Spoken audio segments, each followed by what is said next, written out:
नमस्कार, स्वागत है आपका। मैं हूं आपके साथ रंजना सिंह राठौड़ और आप देख रहे हैं हमारा खास बुलेटिन 22 जिले 22 खबर। शुरुआत करेंगे सीएम मनोहर लाल की खबर के साथ, जिन्होंने किसानों को बिजाई के समय बड़ी राहत दी है। सीएम मनोहर लाल ने किसानों को ज्यादा समय बिजली देने का फैसला लिया है। साथ ही सरकार ने गन्ने के रेट को भी बढ़ा दिया है। सीएम मनोहर लाल का कहना है कि देश में सबसे ज्यादा गन्ने का रेट हरियाणा में है। प्रदेश में बिजाई का वक्त शुरू हो गया है, जिसे देखते हुए प्रदेश सरकार ने कई जिलों में बिजली ज्यादा देने का फैसला लिया है। सीएम मनोहर लाल ने कहा कि पहले से ही 5 जिलों को 10 घंटे बिजली दी जा रही थी। अब पलवल और सिरसा में 8 घंटे से बढ़ाकर 10 घंटे बिजली देने का फैसला लिया है, ताकि किसानों को फसल की बिजाई करने में कोई दिक्कत न हो।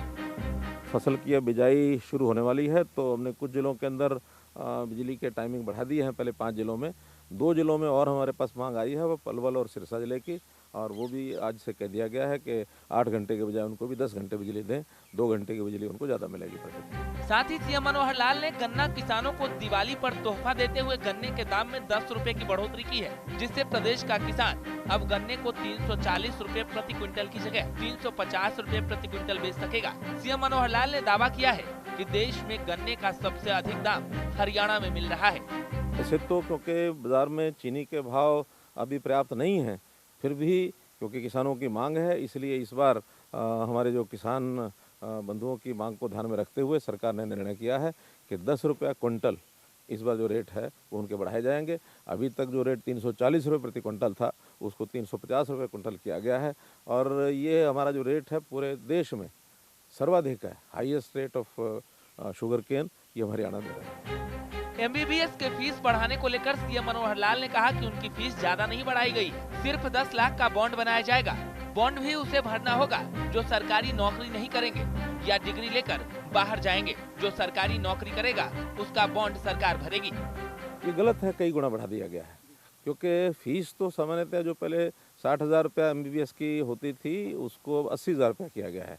हाँ, ये ठीक है कि हमने एक बॉन्ड उसमें ज़रूर डाला है कि 10 लाख रुपया प्रति वर्ष के लिए बॉन्ड की उनसे भरवाए जाएंगे, और वो बॉन्ड तभी मान्य होंगे अगर वो सरकारी नौकरी नहीं करेंगे। अगर सरकारी नौकरी वो लोग करते हैं तो फिर उस बॉन्ड का कोई अर्थ नहीं रहेगा। वो जो पैसा है वो सरकार अपने पास से देगी। कहीं नौकरी छोड़ करके बाहर चले जाते हैं, यानी पास करने के बाद, तब वो अपने पास से उस पैसे को देंगे। अभी हमने तो 10 लाख रुपया ही किया है सरकारी, जो बहुत से प्रदेश ऐसे हैं जिसके अंदर बहुत बड़ी राशि है, और हमारे यहाँ भी जो प्राइवेट कॉलेज है 12 लाख, 15 लाख, 17 लाख रुपए का रेट है। तो हम तो बल्कि यहाँ तक मानते हैं कि जो लोग MBBS कर लेंगे या MD कर लेंगे, उनको सरकारी नौकरी एक प्रकार की सुनिश्चित हो जाती है। तो सुनिश्चित नौकरी का प्रावधान ये जो पहले नहीं था, वो निश्चित रूप से अब उनको मिलेगा। कुल मिलाकर मनोहर सरकार ने किसानों को बिजाई के समय बड़ी राहत दी है। बिजली ज्यादा मिलने से किसानों को फसल बोने में फायदा होगा।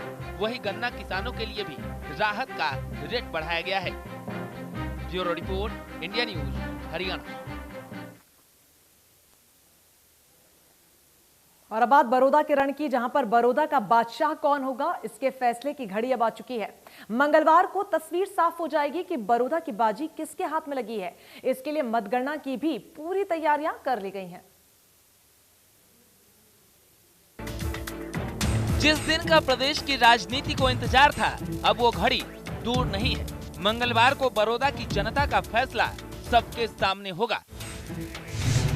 सुबह 8 बजे मतगणना शुरू होगी। 3 लेयर सुरक्षा के इंतजाम किए गए हैं। 8 ड्यूटी मजिस्ट्रेट सीनियर अधिकारी के तौर पर तैनात रहेंगे। बिट्स कॉलेज क्षेत्र से 500 मीटर का दायरा सील रहेगा। बिना पास के किसी भी व्यक्ति या अधिकारी की एंट्री काउंटिंग सेंटर पर नहीं होगी। काउंटिंग सेंटर को 2 बार सैनिटाइज किया गया है। हमारे पास 3 लेयर्स के अंदर सुरक्षा है। वहाँ पे एक तो मेन गेट के ऊपर है, उसके बाद बिट्स मोहाना के अंदर जो प्रेमिसेस है वहाँ पे सुरक्षा व्यवस्था पुख्ता है। फिर अंदर जो CISF है, वहाँ के जो कर्मचारी हैं वो सुरक्षा व्यवस्था में लगे हुए हैं। इसके अलावा हमने वहाँ पे 8 ड्यूटी मजिस्ट्रेट्स लगाए हैं जो सीनियर ऑफिसर्स हैं। वो चारों तरफ से 500 मीटर की जो प्रेमिसेस है बिट्स मोहाना की, वो पूरी तरह से सील कर दी जाएगी। वहाँ पे बिना पास के कोई भी एंट्री अलाउ नहीं की जाएगी। अब हर कोई इस बात के लिए उत्सुक दिखाई दे रहा है कि आखिर बड़ौदा उपचुनाव का ताज किसके सिर सजेगा। बड़ौदा के रण में 14 कैंडिडेट उतरे हुए थे और 3 नवंबर को बड़ौदा की जनता ने प्रत्याशियों की किस्मत का फैसला कर दिया था। मतगणना की पुख्ता तैयारियां हैं हमारी और मतगणना के लिए हमने 14 टेबल्स लगाई हैं, जिसमें 20 राउंड के अंदर हम मतगणना पूरी करेंगे। इसके अलावा जो मतगणना की पोस्टल बैलेट की हैं वो टेबल्स अलग से रहेंगी। जो पोस्टल बैलेट का जो नंबर है उसके अंदर जो पहले आई हैं, जिसमें पर्सन विद डिसेबिलिटीज़, कोविड और 80+ जो बुज़ुर्ग हैं उनकी 438 हमारे पास पोस्टल बैलेट्स आई थी। इसके अलावा जो सर्विस वोटर्स की जो पोस्टल बैलेट है वो कल तक हमारे पास 155 आई थी। मतगणना के लिए काउंटिंग सेंटर को 2 बार सैनिटाइज किया जा चुका है और मुख्य गेट से लेकर काउंटिंग सेंटर तक सोशल डिस्टेंसिंग का पूरा ध्यान रखा जाएगा। Bureau report, India news, Haryana. और अब बात कोरोना संक्रमण की, जो अब शहर गांव के साथ साथ स्कूलों में भी पहुंच गया है। सिरसा के स्कूलों में बच्चों की संख्या बढ़ने के साथ ही अब विद्यार्थियों के कोरोना संक्रमित होने के मामले भी सामने आने लगे हैं। शुक्रवार को खैरपुर स्थित राजकीय स्कूल के 9वीं से 12वीं तक के 10 विद्यार्थी कोरोना संक्रमित पाए गए हैं। वहीं आज 3 और बच्चे संक्रमित पाए गए। ये कुल 10 बच्चे कोरोना पॉजिटिव हैं। सिरसा में कोरोना की स्थिति लगातार विस्फोटक बनती जा रही है। एक और जहां मौत के नए आंकड़े सामने आ रहे हैं, वहीं रोज नए केस काफी संख्या में आ रहे हैं। आज की बात करें तो पिछले 24 घंटे में 2 लोगों की कोरोना की वजह से मौत हो चुकी है। 76 वर्षीय व्यक्ति जो कि छतरगढ़पट्टी का रहने वाला था और दूसरा 40 वर्षीय व्यक्ति जो रानिया चुंगी सिरसा का रहने वाला था। दोनों व्यक्ति कोरोना की वजह से मौत हो गई। हालांकि दोनों पहले से निमोनिया से पीड़ित थे। अब सिरसा में कुल मरने वालों की संख्या 84 तक पहुंच चुकी है, जो कि बेहद चिंताजनक है। वहीं नए मामले की बात करें तो नए मामले आज पिछले 24 घंटों में 97 नए मामले सामने आने के बाद कुल कोरोना की संख्या 6031 तक पहुंच चुकी है, जिसमें से 630 एक्टिव है जिनका उपचार किया जा रहा है। हालांकि रात की बात है कि 72 पेशेंट डिस्चार्ज हुए और उसके बाद ठीक होने वाले यानी स्वस्थ होने वाले मरीजों की संख्या भी 5317 तक पहुँच चुकी है। रिकवरी रेट लगातार 88% के आसपास बना हुआ है। लेकिन जिस प्रकार से रोज नए मामले सामने आ रहे हैं, उसको लेकर सीएमओ डॉक्टर कृष्ण ने बताया है कि लोग लगातार लापरवाह होते जा रहे हैं। लोग सोशल डिस्टेंसिंग की पालना नहीं कर रहे, वहीं लोग मास्क भी नहीं लगा रहे। बाजारों में आमतौर पर देखा जाता है कि काफी लापरवाही त्योहारी सीजन को देखते हुए बढ़ती जा रही है। अब लोगों को और अधिक सावधान होगा ताकि कोरोना पर काबू पाया जा सके। सिरसा से अमर सिंह जानी, इंडिया न्यूज। और अब खबर जुलाना के मालवी गांव से, जहां के एक सरकारी स्कूल में 3 टीचरों की कोरोना की रिपोर्ट पॉजिटिव आई है। इस पूरे मामले में स्कूल प्रशासन की लापरवाही भी सामने आई है। केस मिलने के बावजूद भी स्कूल में क्लासेस लगाई जा रही हैं। स्कूल में अभी तक सैंपल भी नहीं लिए गए हैं।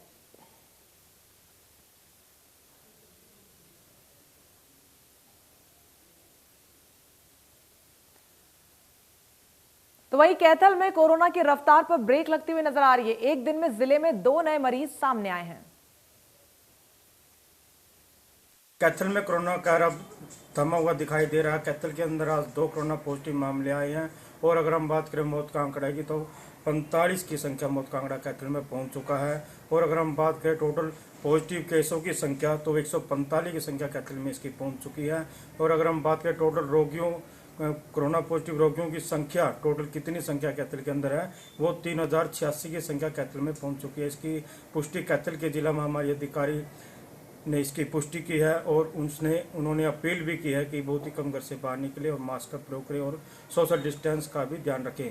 कैथल से कैमरामैन पवन राविश के साथ मनोज मलिक, इंडिया न्यूज, हरियाणा। खबर पलवल से, जहां पर करीब 1.25 साल से बंद पड़ा एलिवेटेड पुल का निर्माण कार्य अब शुरू हो गया है। 225 करोड़ रुपए की लागत से बनाए जा रहे इस पुल का निर्माण शहर वासियों के लिए नासूर बना हुआ है। बदहाल सड़क और अतिक्रमण के कारण पूरा दिन वाहन जाम में फंसे रहते हैं।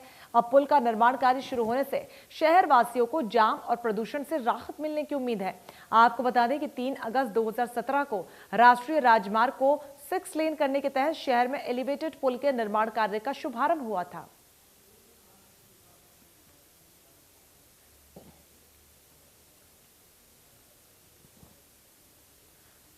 खबर भिवानी से, जहां पर अतिक्रमण के खिलाफ नगर परिषद में बड़ी कार्रवाई की गई, जहां पर रोहतक गेट के पास बसी अवैध बस्ती को हटाया गया। अवैध रूप से बसी इस बस्ती में रहने वाले लोगों को 1 हफ्ते पहले ही चेतावनी दे दी गई थी, जिसके बाद आज पुलिस के सहयोग से नगर परिषद की टीम ने बस्ती को हटाया। प्रशासन के द्वारा इस बस्ती में रहने वाले लोगों को अलग जगह पर बसाया जाएगा।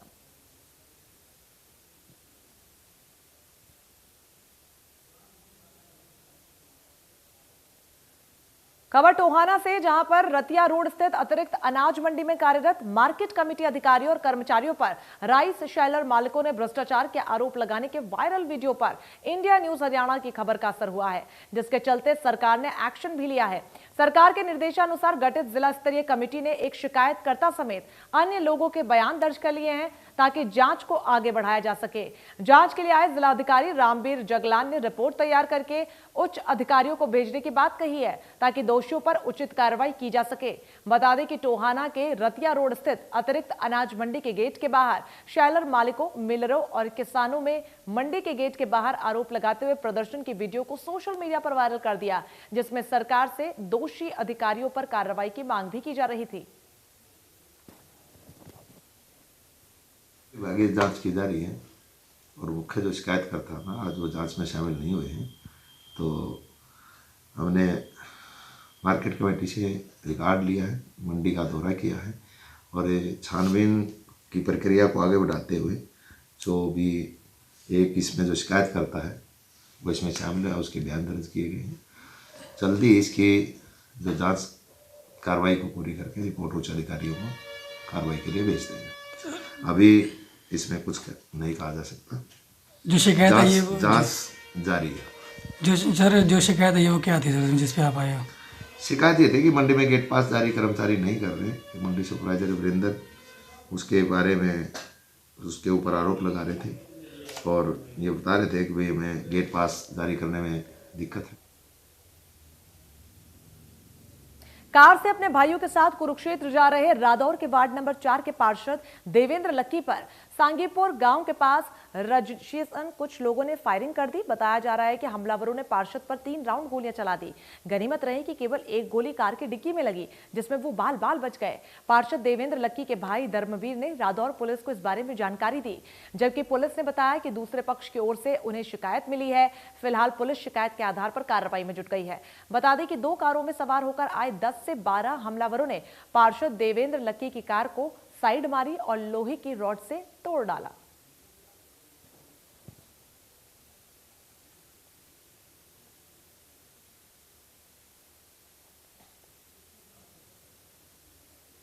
खबर पुंडरी से, जहां पर एक युवक के अपहरण के बाद रहस्यमय तरीके से उसकी मौत के बाद युवक के परिजनों और शहरवासियों ने हत्यारों की तुरंत गिरफ्तारी की मांग को लेकर रोष जताया है। समाचार लिखे जाने तक जहां पर पुलिस हत्यारों तक पहुंचने के लिए परिजनों व शहरवासियों से 2 दिन का समय मांग रही थी, लेकिन वो लोग हत्यारों की गिरफ्तारी न होने तक शव का अंतिम संस्कार न करने की बात पर अड़े हुए थे।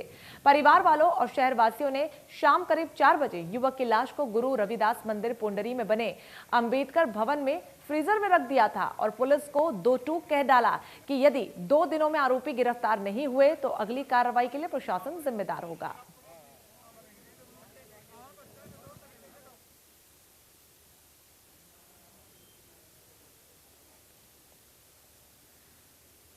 बनाकर दिए मिट्टी के जरा सी आस पाली है, मेरी मेहनत खरीदो लोगों, मेरे घर भी दिवाली है। कुछ ऐसी ही फरियाद है करनाल के कुम्हार की, जहां पर दिवाली पर कम दिए बिकने से कुम्हार बेहद परेशान है।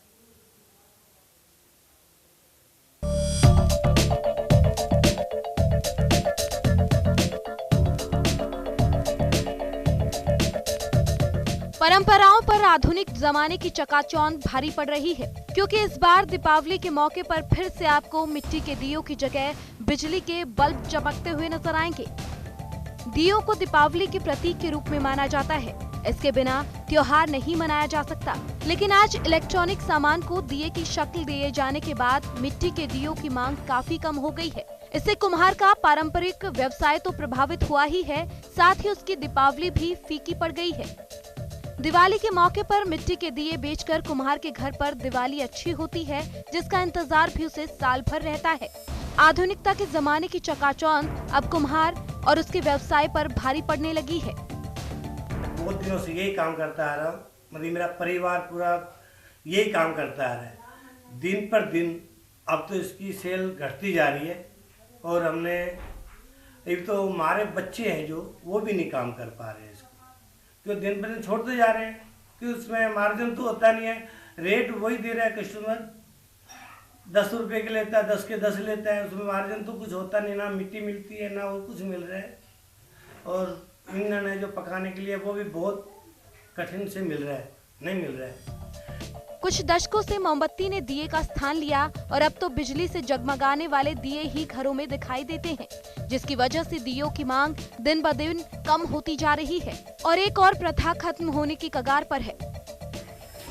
पहले वही मिट्टी का दीवा बहुत बिकता था हमारा। हम पहले मिट्टी ले आते थे, खूब महीने पहले खूब तैयारी करते थे, अच्छे से खूब तैयारी करते थे और खूब बढ़िया दिवाली बैठती थी हमारी। अब ना अभी भी ये 5 का भी दीवा लेते हुए झगड़ा करते हैं। ठीक है, अब तो ये दीवे कोई 5 ले लेता, कोई 10 ले लेता, फालतू दीवे कोई लेता नहीं। पहले कैसी दिवाली दीवे पहले बहुत जलते थे दिवाली पे दीवे, अब बहुत कम रेट मांगे हैं, बहुत कम दिवाली पे दीवे लगते हैं। पहले बहुत ज़्यादा लगते थे, अब दिवाली पे और सामान के लिए लोग इतना इतना पैसा खरीद देते हैं। दीवे लेने के लिए आते हैं तो दीवे पे कहते हैं भाई इतना कम रेट लगाओ, 2-2 रुपये 3-3 रुपये कम करते हैं, फिर हम छोड़ देते हैं वे दीवे को। मेहनत बहुत है लेकिन मुनाफा बेहद कम। आलम यह है कि माटी के ये कारीगर अपना पेट पालने के लिए भी भारी मशक्कत करते नजर आते हैं और ये कहना भी कोई अतिशयोक्ति नहीं है कि आने वाले वक्त में माटी वाली परंपरा को जीवंत रखना भी बेहद मुश्किल हो जाएगा। Bureau report, India news Haryana.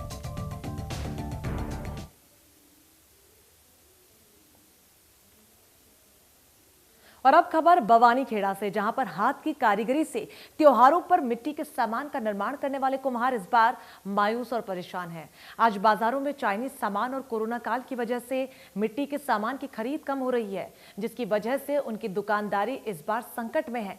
बाजारों में उनके मिट्टी के सामान की इस बार रौनक चाइनीज सामान के कारण फीकी पड़ी हुई नजर आ रही है, जिसके कारण उनके सामान की बाजारों में मांग इस बार बेहद कम है। कोरोना काल से ही आई आर्थिक मंदी भी इसका मुख्य कारण माना जा रहा है। धंधा करा की बिक्री को नहीं, हम तो कई साल हो गया करता नहीं, टबर के खा लोगों के झूठे बांडे जो गुजारा करा था। कोई नौकरी ना कोई पैसा ना, हमारा कोई बता ढूंढ था, ढूंढ भी खराब हो रही, जमाई खराब हो रही। कोरोना नाम तो किम डूब दिया, सब किम डूब दिया, हमारा तो सब है किम डूब दिया। 40 साल से काम कर रहे हैं हम, पहले बाप दादा कर रहे थे हमारे अब ये काम नहीं चल रहा। ये लॉकडाउन से हमारे दिवाली पे भी मंदा है, हमारे को और कोई साधन नहीं है। ये इसी काम से हम परिवार का काम चलाते हैं और हमारा कोई धंधा नहीं, कोई फैक्ट्री नहीं। यही अब लॉकडाउन के अंदर ये कुछ फिर मंदा हो रहा है हमारा, ये चैनिंग सौदा आ रहा है, दिवाली भी मंदी है। देखो तो भाई ध्यान देना चाहिए, हमारा भी कुछ साधन बनाए। और अब खबर नूंह से, जहां पर स्वास्थ्य विभाग नूंह ने स्पेशल तंबाकू विरोधी साप्ताहिक अभियान चलाया। इस अभियान में 9 नवंबर से लेकर 15 नवंबर तक चलेगा। प्रदेश में सबसे ज्यादा तंबाकू और गुटखे का सेवन नूंह जिले में किया जाता है। तंबाकू विरोधी साप्ताहिक अभियान के दौरान स्वास्थ्य विभाग के कर्मचारियों को तंबाकू का सेवन न करने के लिए शपथ दिलवाई गई। साथ ही अपने आसपास के लोगों को भी जागरूक करने की बात कही गई।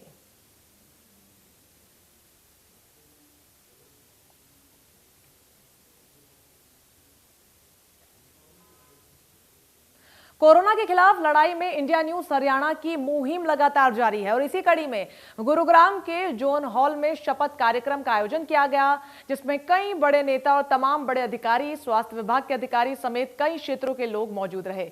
इस कार्यक्रम में कोरोना के खिलाफ लड़ने की शपथ दिलवाई गई। लोगों से यह अपील की गई कि जब तक दवाई नहीं तब तक ढिलाई नहीं करनी होगी। इस कार्यक्रम में कई अहम मुद्दों पर अलग अलग सेशंस में चर्चा की गई। हम शपथ लेते हैं कि हम कोरोना में सारे नियमों का पालन करेंगे। हम सब शपथ लेते हैं कि हम कोरोना के सभी नियमों का पालन करेंगे। अच्छे से हाथ धोएंगे, अच्छे से हाथ धोएंगे। बाहर जाएंगे तो मास्क पहनेंगे, बाहर जाएंगे तो मास्क पहनेंगे। सोशल डिस्टेंसिंग का पूरा पालन करेंगे, सोशल डिस्टेंसिंग का पूरा पालन करेंगे। सावधान रहेंगे और कोरोना को हराएंगे। चलिए इसी के साथ फिलहाल के लिए इस खास बुलेटिन में बस इतना ही। लगातार बड़ी खबरों के लिए आप बने रहिए हमारे साथ। नमस्कार।